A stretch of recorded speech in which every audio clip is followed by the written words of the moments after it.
Hello friends, welcome to smart study 2.0 YouTube channel.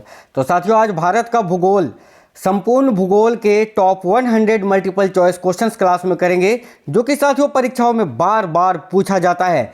आज का ये क्लास आपको कंप्लीट देखना है। ये बहुत ही ज़्यादा सिलेक्टेड क्वेश्चन है। अभी जितनी भी परीक्षाएं हो रही हैं, सभी एग्जाम्सों में यही क्वेश्चंस बार बार रिपीट हो रहे हैं। तो चलिए बिना देरी किए क्लास को शुरू करते हैं। आप सभी से रिक्वेस्ट है, क्लास को एक लाइक जरूर कर दीजिएगा और साथियों क्लास पसंद आए तो अपने सभी दोस्तों के साथ जरूर शेयर करिएगा। आप में से कोई भी साथी नए हैं, चैनल को सब्सक्राइब करके बेल आइकन को ऑन कर लीजिए, जिससे आपको सारे क्लासेस की नोटिफिकेशन आएगी। चलिए फिर बिना देरी किए इंडियन ज्योग्राफी के टॉप 100 इंपोर्टेंट क्वेश्चन आंसर को क्लास में आज देखते हैं। आज का पहला क्वेश्चन है, आओ जनजाति संबंधित है किससे? यानी ये एक प्रकार का जनजाति है साथियों, आओ, और ये कहाँ पाया जाता है? तो देखिए, आओ जनजाति जो है ये भारत के जो पूर्वोत्तर राज्य हैं असम में निवास करने वाली एक जनजाति है।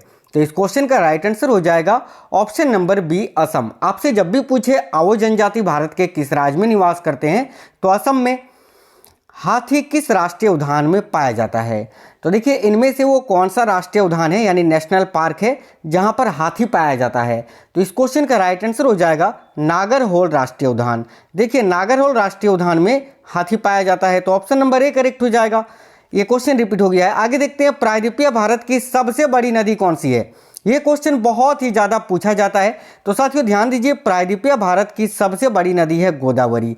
याद रखिएगा, गोदावरी नदी को दक्षिण की गंगा भी कहा जाता है या दक्षिणी गंगा भी कहा जाता है। और अगर आपसे पूछे दक्षिण भारत की गंगा किसे कहा जाता है, तो फिर कावेरी, और केवल दक्षिणी गंगा तो गोदावरी। इसके अलावा अगर आपसे पूछे कि भारत की दूसरी सबसे लंबी नदी कौन सी है, तो गोदावरी। और अगर आपसे पूछे भारत की वह सबसे बड़ी नदी या लंबी नदी जिसका उद्गम भारत में ही होता है और वह उसका समापन भी भारत में ही होता है, यानी केवल भारत में बहने वाली सबसे लंबी नदी, तो फिर गोदावरी करेक्ट होगा। आज का अगला क्वेश्चन है, कौन सा राज्य उत्तरी पूर्वी राज्य की 7 बहनों का भाग नहीं है?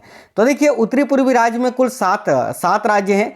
इनमें से कौन सा एक उन उत्तरी पूर्वी राज्यों की 7 बहनों का भाग नहीं है? तो देखिए, मेघालय, इसके अलावा साथियों अरुणाचल प्रदेश, त्रिपुरा, ये सभी तो उत्तर पूर्वी राज्यों की 7 बहनों का भाग है, लेकिन पश्चिम बंगाल नहीं है। तो राइट आंसर हो जाएगा ऑप्शन नंबर बी, पश्चिम बंगाल। अगला क्वेश्चन है, 2011 की जनगणना भारतीय जनगणना इतिहास की कौन सी भी जनगणना थी? तो देखिए, 2011 में जो जनगणना हुई थी वो भारतीय जनगणना इतिहास की 15वीं जनगणना थी। देखिए, 1881 से, है ना, 1881 से आपकी नियमित जनगणना शुरू हुई थी लॉर्ड रिपन के समय से, जो कि अब तक जो 2011 में हुआ था वो 15वीं जनगणना थी। और अगर आपसे कभी पूछे कि भारत में पहली जनगणना कब हुई थी, तो याद रखिएगा 1872 में। किसने कराया था? तो लॉर्ड मेयो ने। अगला क्वेश्चन है, काली मिट्टी किस फसल की खेती के लिए सर्वाधिक उपयोगी है? तो देखिए, काली मिट्टी जो है ये साथियों कपास की खेती के लिए सबसे ज़्यादा उपयोगी होता है। देखिए, काली मिट्टी जो होता है, याद रखिएगा, लावा निर्मित चट्टानों से ये निर्मित होती है। और काली मिट्टी जो है साथियों, काली मिट्टी को हम रेगुड़ के नाम से भी जानते हैं, याद रखिएगा, रेगुड़ के नाम से। अगला क्वेश्चन है, ओबरा शहर प्रसिद्ध है किसके लिए?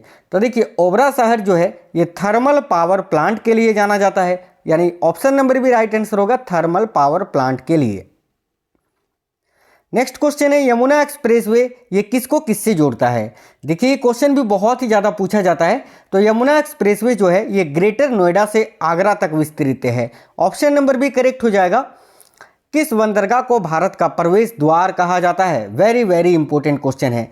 तो देखिए, मुंबई, याद रखिएगा, मुंबई बंदरगाह को भारत का प्रवेश द्वार कहा जाता है। मुंबई बंदरगाह, वहीं पर जो है आपका नहवा सोहा बंदरगाह भी स्थित है, याद रखिएगा, जिसको जवाहरलाल नेहरू बंदरगाह के नाम से भी जाना जाता है। आज का अगला क्वेश्चन है, भारत प्राचीन सुपर महाद्वीप गोंडवाना लैंड का भाग था, इसमें वर्तमान समय का निम्न भूभाग शामिल था। यानी देखिए, भारत जो है प्राचीन सुपर महाद्वीप गोंडवाना लैंड का ही भाग था। इसमें वर्तमान समय के उस समय में कौन कौन से भाग शामिल थे? तो देखिए, दक्षिण अमेरिका, अफ्रीका और ऑस्ट्रेलिया, ये सभी। तो राइट आंसर हो जाएगा ऑप्शन नंबर डी। प्राकृतिक रबर के उत्पादन में भारत का विश्व में कौन सा स्थान है? तो याद रखिएगा साथियों, प्राकृतिक रबर के उत्पादन में भारत का विश्व में चौथा स्थान है। अगर आपसे पूछे कि भारत का वो कौन सा राज्य है जो सबसे ज़्यादा रबर का उत्पादन करता है, तो याद रखिएगा केरल। ठीक है, चलिए अगला क्वेश्चन है, दलदली अथवा ज्वार भाटा क्षेत्रों में पाए जाने वाले वन को क्या कहा जाता है। तो देखिए वह वन जो कि दलदली अथवा ज्वार भाटा क्षेत्रों में पाया जाता है, जैसे कि आपका एक हो गया कौन सा वन, सुंदरवन का वन है ना, सुंदरवन वो जो है दलदली अथवा ज्वार भाटा क्षेत्रों में पाया जाता है। तो सुंदरवन को हम लोग किस प्रकार का वन मानते हैं, तो मैंग्रोव वन। तो करेक्ट होगा option number A mangrove one. अगला क्वेश्चन है, एडमंड हिलेरी तथा तेंजिंग नोर्गे द्वारा विश्व की सर्वोच्च पर्वत चोटी माउंट एवरेस्ट पर सबसे पहले किस वर्ष विजय प्राप्त की गई थी। तो याद रखिएगा 1953 में। ठीक है, माउंट एवरेस्ट जो कि संसार की सबसे ऊंची चोटी है, याद रखिएगा हिमालय की सबसे ऊंची चोटी, इसकी कुल ऊंचाई साथियों याद रखिएगा आप लोग सभी साथी 88, देखिए 88.48.46 मीटर है। चलिए अगला क्वेश्चन है, बॉम्बे हाई ये किससे संबंधित है। तो याद रखिए बॉम्बे हाई जो है ये अपतट तेल क्षेत्र से संबंधित है, तो ऑप्शन नंबर ए करेक्ट हो जाएगा। नेक्स्ट क्वेश्चन है, भारत पाक बगलिहार परियोजना निम्नलिखित नदियों में से किस एक पर स्थित है। यह भी क्वेश्चन बहुत ही इंपॉर्टेंट है। देखिए तो भारत पाक बगलिहार परियोजना जो है ये साथियों निम्नलिखित में से कौन से नदी पर स्थित है। तो याद रखिएगा चिनाब नदी पर। राइट है ऑप्शन नंबर डी, चिनाब नदी। राजाजी राष्ट्रीय पार्क एक प्राकृतिक आवास है किसका। तो राजाजी राष्ट्रीय पार्क जो है ये प्राकृतिक आवास है एशियाई हाथी का। राइट आंसर होगा एशियाई हाथी। अगला है, भारत का कॉफी अनुसंधान संस्थान कहाँ स्थित है। तो देखिए भारतीय कॉफी अनुसंधान संस्थान जो है ये कर्नाटका राज्य में स्थित है और कर्नाटका के कुग्र जिले में स्थित है। वैसे भी भारत में सबसे ज़्यादा कॉफी का उत्पादन कर्नाटका में होता है।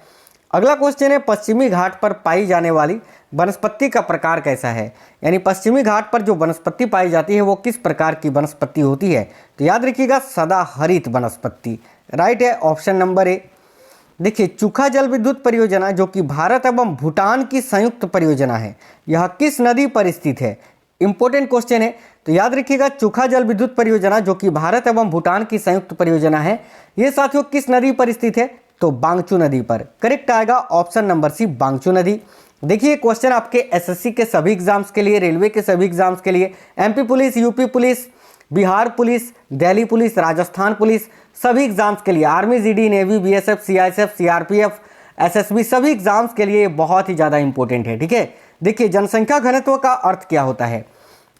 तो साथियों जनसंख्या घनत्व का अर्थ होता है प्रति वर्ग किलोमीटर में रहने वाले व्यक्तियों की संख्या। करेक्ट आएगा ऑप्शन नंबर सी। जैसे कि अगर आपसे पूछ लिया जाए कि 2011 की जनगणना के अनुसार भारत के किस राज्य का जनसंख्या घनत्व सबसे अधिक है, तो आप क्या बताओगे, सर बिहार का है। और अगर आप पूछे किस राज्य का जनसंख्या घनत्व सबसे कम है, तो याद रखिएगा अरुणाचल प्रदेश का। अगला क्वेश्चन है, विश्व का एकमात्र प्लावी राष्ट्रीय पार्क कहाँ है। तो देखिए विश्व का एकमात्र प्लावी राष्ट्रीय पार्क जो है ये साथियों मणिपुर में स्थित है। ये क्वेश्चन बहुत ही ज़्यादा पूछा जाता है, तो मणिपुर याद रखिएगा। नीलगिरी पहाड़ियों में पेड़ की सामान्य जाति, यानी नीलगिरी पहाड़ियाँ जो हैं वहाँ पर कौन से पेड़ की सामान्य जाति पाई जाती है। तो याद रखिएगा सागौन की, सागौन है ना, सागौन का जो वृक्ष है वो नीलगिरी पहाड़ियों में सबसे अधिक मात्रा में देखने को मिलती है। अगला है, निम्न में से भारत के किन क्षेत्रों में 200 मिलीमीटर वर्षा होती है। यानी भारत का वह कौन सा क्षेत्र है जहाँ पर 200 मिलीमीटर वार्षिक वर्षा होती है। तो देखिए राइट आंसर हो जाएगा साथियों यहाँ केवल ऑप्शन नंबर बी करेक्ट हो जाएगा, जम्मू कश्मीर में।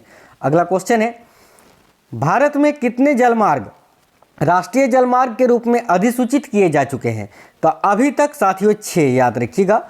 भारत के कितने जलमार्ग, तो 6 जलमार्ग जो हैं वो राष्ट्रीय जलमार्ग के रूप में अधिसूचित किए जा चुके हैं। दक्षिण भारत में सर्वाधिक चाय उत्पादित करने वाला राज्य कौन सा है। तो देखिए राइट आंसर हो जाएगा तमिलनाडु, याद रखिएगा। वैसे भारत में सबसे ज़्यादा चाय का उत्पादन तो असम में होता है, लेकिन यहाँ पर आपसे क्वेश्चन में पूछा दक्षिण भारत में, तो देखिए दक्षिण भारत में चाय उत्पादित करने वाला राज्य है आपका तमिलनाडु।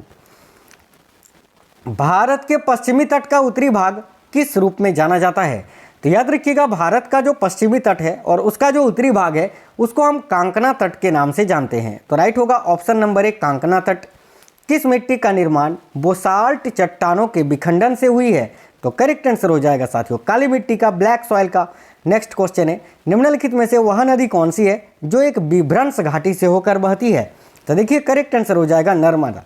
नर्मदा नदी जो कि साथियों अमरकंटक पहाड़ी से निकलती है मध्य प्रदेश से। ठीक है, चलिए नेक्स्ट है, निम्न में से कौन सा युग्म सुमेलित नहीं है?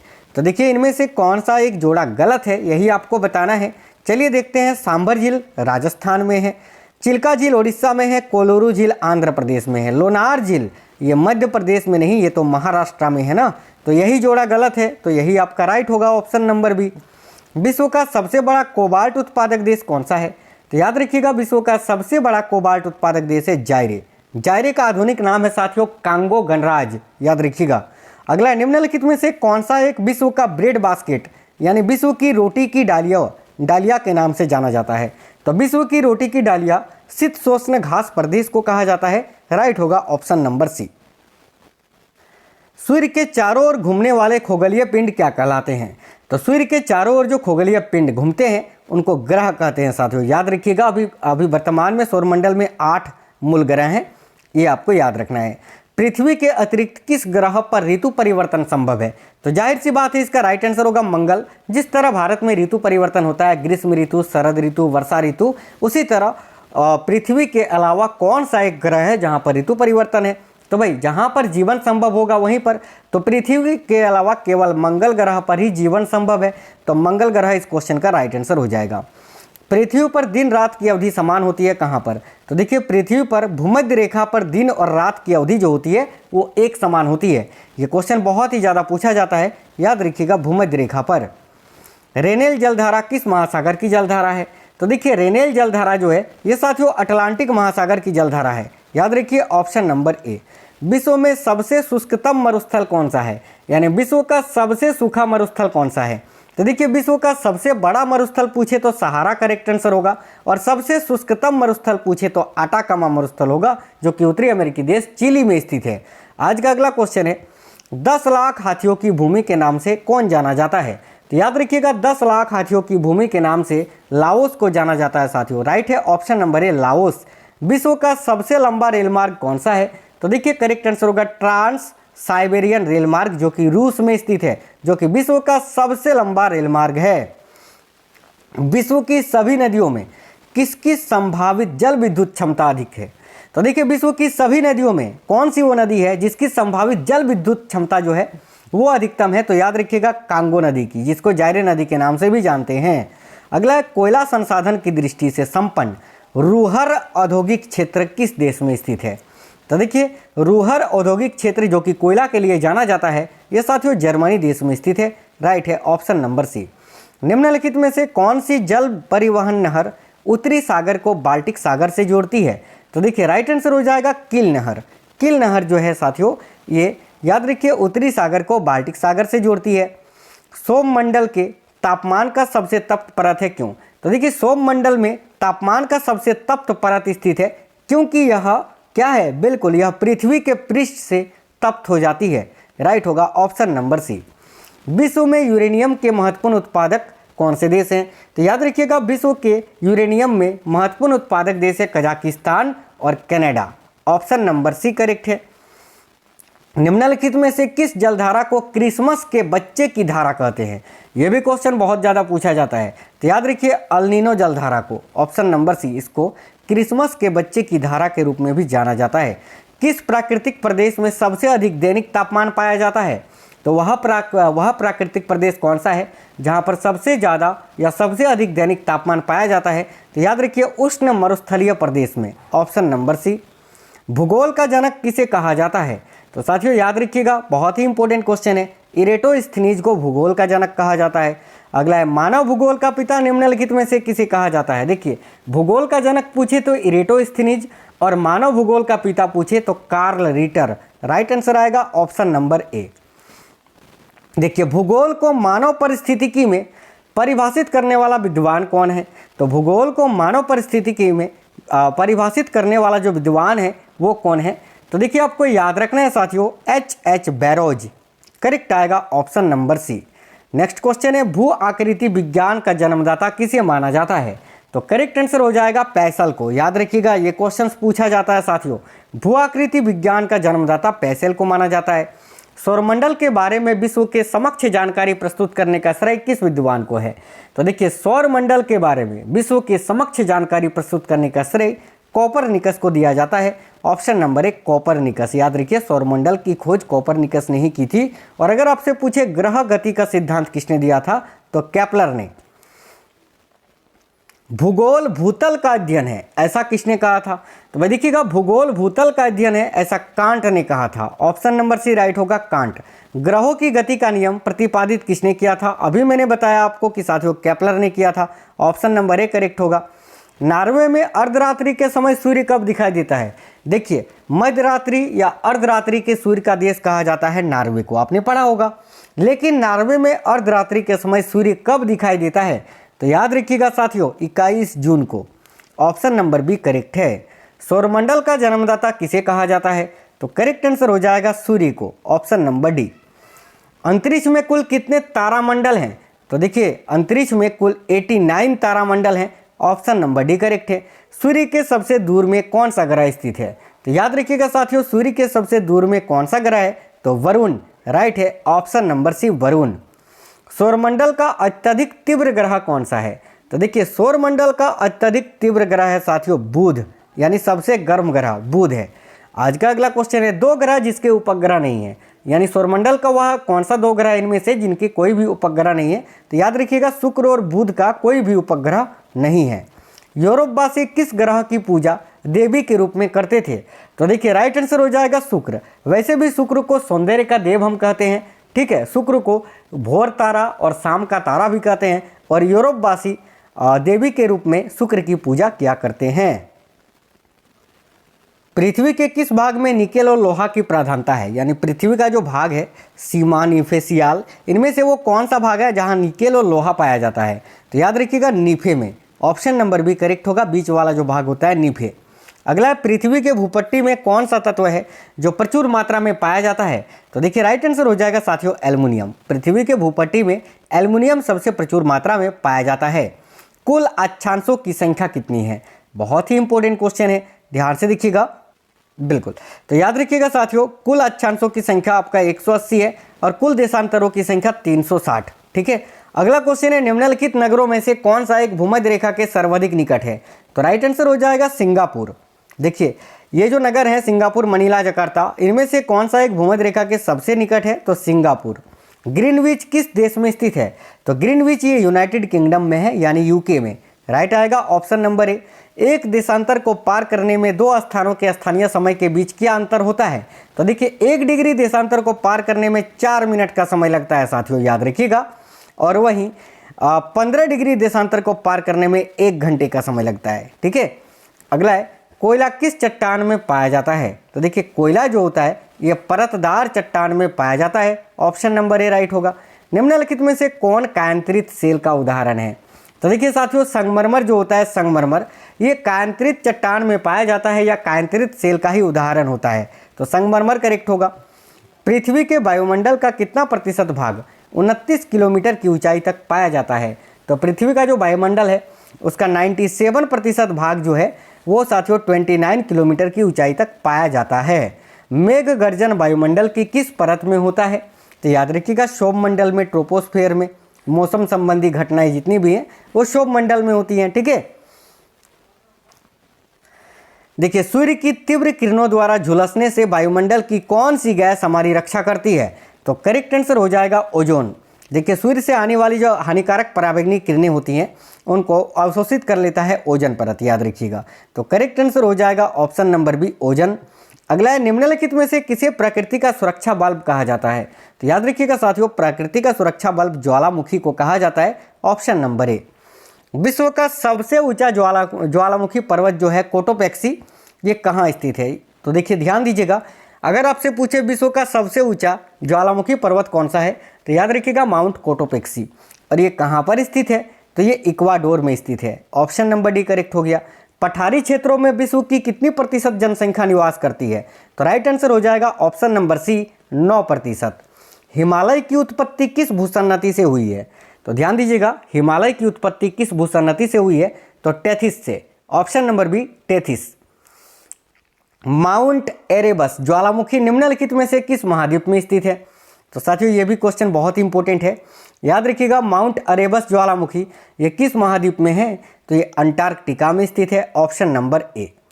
दीर्घ रेडियो तरंगे पृथ्वी की किस सतह से परावर्तित होती है? तो देखिए दीर्घ रेडियो तरंगे जो होती हैं वो पृथ्वी की किस सतह से परावर्तित होती हैं? तो राइट आंसर हो जाएगा आयन मंडल से, ऑप्शन नंबर ए।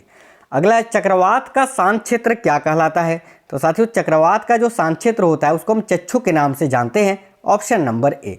रेशेदार दिखाई देने वाले मेघ को क्या कहते हैं? तो देखिए जो मेघ रेशेदार दिखाई देता है उसे साथियों पच्छाव स्तरीय मेघ कहा जाता है, ऑप्शन नंबर सी। विश्व की सबसे बड़ी मीठे जल की झील कौन सी है? तो याद रखिएगा विश्व की सबसे बड़ी मीठे जल की झील है सुपीरियर झील जो कि यूएसए में स्थित है, और भारत की सबसे बड़ी मीठे जल की झील है बुलर झील जो कि जम्मू कश्मीर में स्थित है। निम्नलिखित में से कौन सी विश्व की सर्वाधिक गहरी झील है? तो देखिए विश्व की सर्वाधिक गहरी झील है, याद रखिएगा बेकाल झील, option number B correct answer हो जाएगा। अगला क्वेश्चन है विश्व का सबसे ऊंचा जलप्रपात कौन सा है? तो याद रखिएगा नियाग्रा जलप्रपात, ऑप्शन नंबर बी। साथियों भारत और विश्व दोनों के ही ज्योग्राफी के क्वेश्चन आज इस क्लास में मैंने ऐड किया है। निम्नलिखित में से कौन सा देश अंगुली नुमा झीलों के लिए प्रसिद्ध है? तो देखिए अंगुली नुमा झीलों के लिए कौन सा देश प्रसिद्ध है? तो याद रखिएगा USA, United states of America. सर्वाधिक ऊंचाई पर स्थित नौकायान झील कौन सी है? तो देखिए सर्वाधिक ऊंचाई पर स्थित नौकायान झील जो है वो है टीटीकाका झील, ऑप्शन नंबर बी करेक्ट है। अगला स्वेज नहर कब बनकर तैयार हुआ था? तो याद रखिए स्वेज नहर जो लाल सागर को भूमध्य सागर से जोड़ता है साथियों, और यह 1869 ईस्वी में बनकर तैयार हो गया था। किस महाद्वीप को श्वेत महाद्वीप के नाम से भी जाना जाता है? तो देखिए राइट आंसर हो जाएगा अंटार्कटिका महाद्वीप को, ऑप्शन नंबर बी। कौन सा द्वीप इंडोनेशिया का हृदय स्थल कहलाता है? तो इनमें से वो कौन सा द्वीप है जिसको इंडोनेशिया का हृदय कहा जाता है? तो राइट आंसर होगा जावा को। नकदी फसल से सम्मिलित नहीं है, यानी इनमें से कौन सा एक नकदी फसल नहीं है? तो देखिए साथियों गन्ना भी नकदी फसल के अंतर्गत आता है, जूट भी आता है, कपास भी आता है, गेहूं जो है ये रबी फसल में केवल आता है, ये जो है आपका नकदी फसल नहीं है, तो गेहूं करेक्ट होगा। त्रिवेणी नहर में किस नदी से पानी आता है? याद रखिएगा त्रिवेणी नहर से गंडक नदी से पानी आता है साथियों, तो करेक्ट होगा ऑप्शन नंबर सी गंडक नदी। राष्ट्रीय रसदार फल अनुसंधान केंद्र कहाँ अवस्थित है? तो करेक्ट आंसर हो जाएगा नागपुर में, ऑप्शन नंबर बी। आज का अगला है सूर्य के मध्य भाग को क्या कहा जाता है? तो देखिए सूर्य का जो मध्य भाग होता है उसको हम प्रकाश मंडल के नाम से जानते हैं, ऑप्शन नंबर सी। टिहरी पनबिजली कॉम्प्लेक्स निम्नलिखित में से किस एक नदी पर अवस्थित है? तो राइट आंसर होगा भागीरथी नदी पर, ऑप्शन नंबर डी। वह स्थान जहां केंद्रीय शुष्क भूमि खेती अनुसंधान संस्थान विद्यमान है?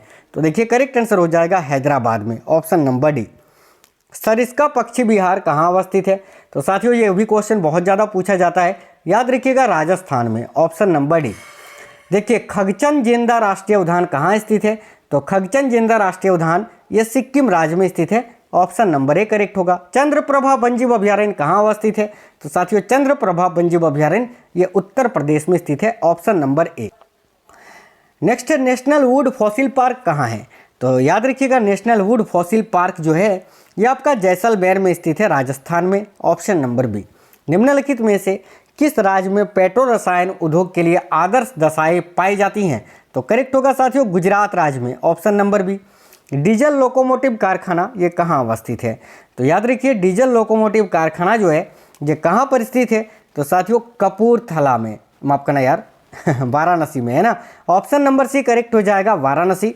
आज का अंतिम क्वेश्चन देखते हैं, पंजाब में कौन सा स्थान है जो कि होजरी उद्योग के लिए प्रसिद्ध है? अमृतसर, लुधियाना, जालंधर या गुरुदासपुर? इस क्वेश्चन का आंसर आप लोग कमेंट बॉक्स में कमेंट करके बता दीजिए क्या आंसर होगा। ठीक है, पंजाब में कौन सा स्थान है जो होजरी उद्योग के लिए प्रसिद्ध है? इसका आंसर मैं आपको अगली वीडियो में बताऊंगा। अगर आपको पता है तो आप लोग कमेंट बॉक्स में कमेंट कर दीजिए। साथियों क्लास को एक लाइक और प्लीज़ अपने सभी दोस्तों के साथ जरूर शेयर कर दीजिए। आप में से कोई भी साथी नए हैं चैनल को सब्सक्राइब करके बेल आइकन को ऑन कर लीजिएगा। चैनल के अंदर बहुत इंपॉर्टेंट क्लासेस मैंने करवाए हैं, जाइए और जाकर सारे क्लासेस को आप लोग देख लीजिए। चलिए तो मिलते हैं नेक्स्ट क्लास में, तब तक स्वस्थ रहें। जय हिंद, वंदे मातरम।